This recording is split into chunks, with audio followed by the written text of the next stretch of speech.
Oakland, California. Long Beach International Karate Championships, August 2nd, 1964. Sunday afternoon, 2:30 p.m. The air inside the municipal auditorium is thick with anticipation. 1,800 people packed the largest martial arts event ever held in the United States. Competitors from dozens of different styles, from Japanese karate to Chinese kung fu, from Korean taekwondo to Brazilian jiu-jitsu. But at this moment, all attention is focused on the central stage, where a man of 5'7" and 135 pounds is about to give a demonstration that no one will ever forget. Bruce Lee, 23 years old, a practically unknown martial arts instructor, was invited at the last minute to give a presentation. He is not a competitor. He did not come seeking trophies or medals. He came to show something different, something that challenges everything the American martial arts world believes to be possible. By his side on the stage is Bob Baker, his demonstration assistant, holding a wooden stick with a flattened target on the end. Bruce is explaining the principles of Jeet Kune Do, his combat philosophy, when a voice echoes from the back of the auditorium. "This is dance, not fighting." The crowd turns. Walking down the central aisle is a man who makes Bruce look like a child. Victor Bergman, 6'6", tall, 243 pounds of solid muscle, West Coast judo champion, known for his brutal strength and even more brutal temper. He has a history. Dozens of street fights, several assault charges that were dropped because no one wants to testify against a man of that size. He is exactly the type of person Bruce created his system to neutralize, but no one in the auditorium knows that yet. Victor climbs onto the stage uninvited. Each step makes the wood creak. He is so big that he has to bend slightly to avoid hitting his head on the hanging lights.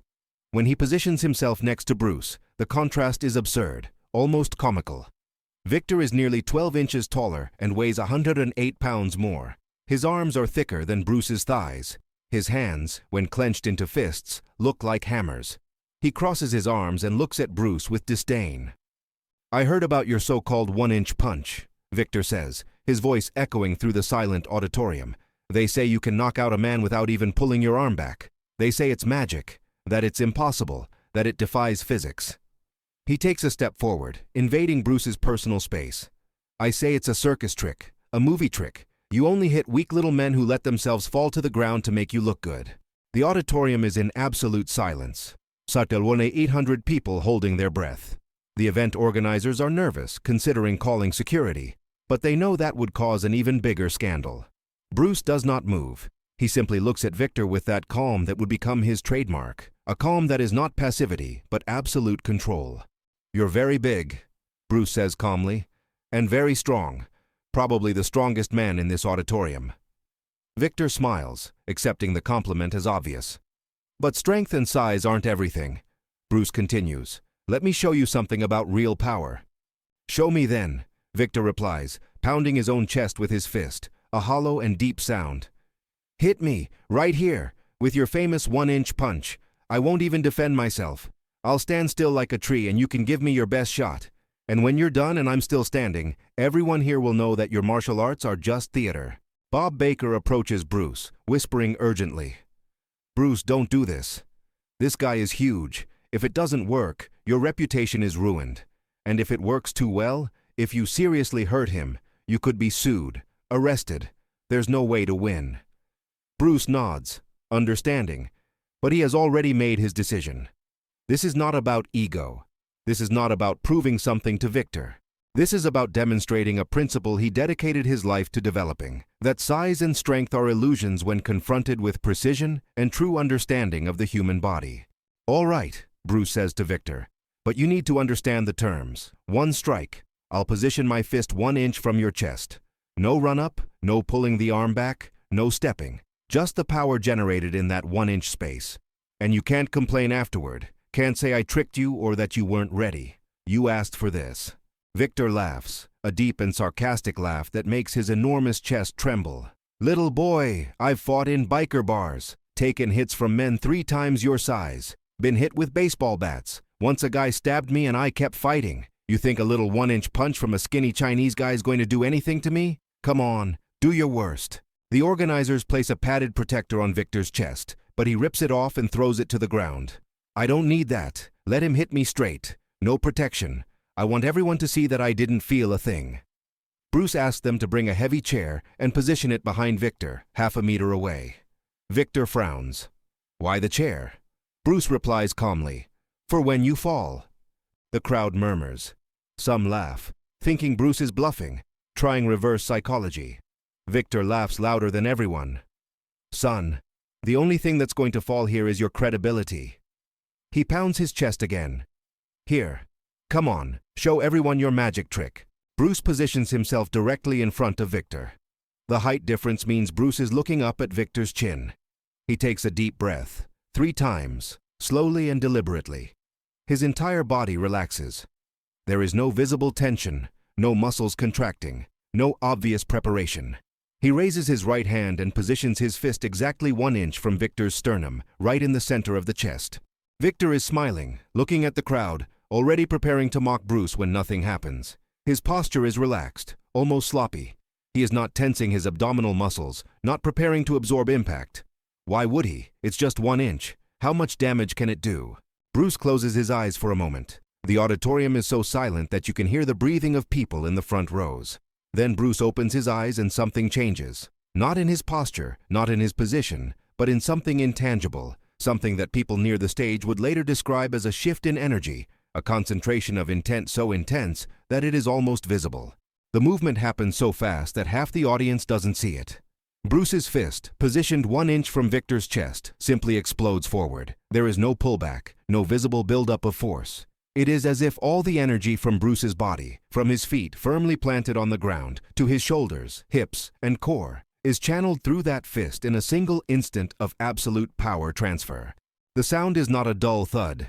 It is a sharp crack, crisp and acute, like a thick branch snapping. Victor's body reacts in a way that defies his expectations and everyone's present. He does not stumble backward.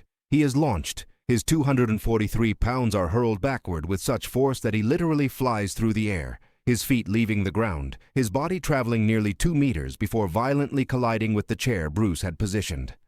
The chair shatters under the impact, and Victor falls to the floor on his back, wooden debris around him. The auditorium erupts into chaos. People screaming, jumping from their chairs, running toward the stage.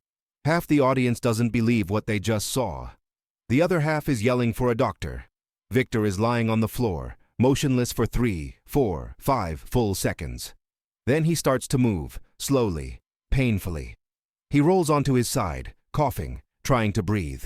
His face is red, then purple. His hands clutch his chest, exactly where Bruce's fist made contact. He is making a strange sound, a high-pitched and desperate wheeze as he tries to force air into his lungs. His diaphragm has gone into spasm. The shock transmitted through the sternum disrupted the solar plexus, the complex network of nerves that controls breathing. He is conscious, his eyes open and alert, but his body simply does not respond to the commands his brain is desperately sending. Bruce kneels beside him, calm, not celebrating, not gloating. He places a hand on Victor's shoulder and speaks low, words only Victor can hear.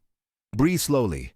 Don't panic. Your body is in shock, but you'll be fine. Let the air come in naturally. Don't force it.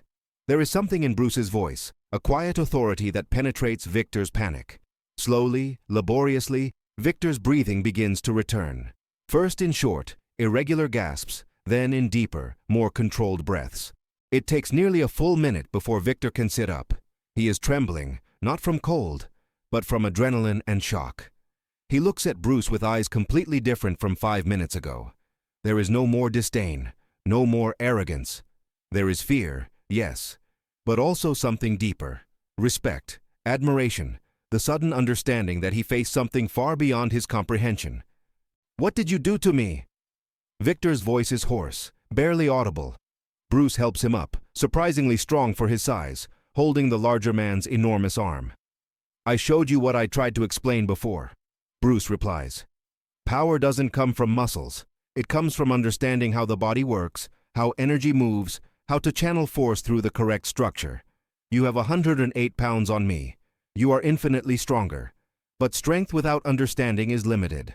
I didn't attack your muscles. I attacked your center, your balance, your internal structure." Victor is standing now, but leaning on Bruce. He shakes his head, still trying to process. "I never, in my entire life, felt anything like that. It wasn't like being punched. It was like being hit by a car, like my whole body shut down at once. He looks at his own large and powerful hands, then at Bruce's small hands. How is this possible? Years of training, Bruce replies. Understanding of physics, anatomy, how the human body generates and transfers power. The one-inch punch is not a trick. It is the application of scientific principles through perfected technique. You could learn it too, if you were willing to discard your preconceived ideas about what strength is. The crowd has started to calm down, but everyone is talking at once. Journalists present are scribbling furiously in notepads. Photographers who missed the moment are begging Bruce to repeat the demonstration, but he refuses. Once is enough. This is not entertainment. This is real martial art, and real martial art can hurt people. I don't demonstrate for fun. Victor extends his hand, enormous and trembling. Bruce shakes it. Sorry, Victor says, and there is genuine sincerity in his voice. I came here to humiliate you. I thought you were a fraud. I was completely wrong. He pauses, rubbing his chest, which is already starting to show a dark bruise through his shirt. You changed everything I thought I knew about fighting. Good, Bruce replies, because the first step to true learning is realizing how much you don't know. Victor slowly descends from the stage, still sore, still processing. He sits in the front row and does not leave for the rest of Bruce's demonstration. He watches every movement, every explanation, every technique with the eyes of someone who has just had their worldview completely destroyed and rebuilt. In the years that followed, Victor Bergman would become one of Bruce Lee's most dedicated students. He would close his judo academy and travel to Oakland every week to train. He would lose 33 pounds, not of muscle, but of ego and unnecessary tension. He would learn that being big does not mean being powerful, and that true power comes from understanding, not intimidation. But on that day, August 2nd, 1964, at the Long Beach International Karate Championships, in front of 1,800 witnesses, Bruce Lee proved something that would change martial arts forever. He proved that a 135-pound man could launch a 243-pound man 2 meters away with a punch that traveled only 1 inch. He proved that the laws of physics, when truly understood and applied, overcome brute advantages of size and strength. And he proved that true power does not roar, does not boast, does not need to prove anything. It simply is, silent and absolute, patiently waiting to be called when necessary.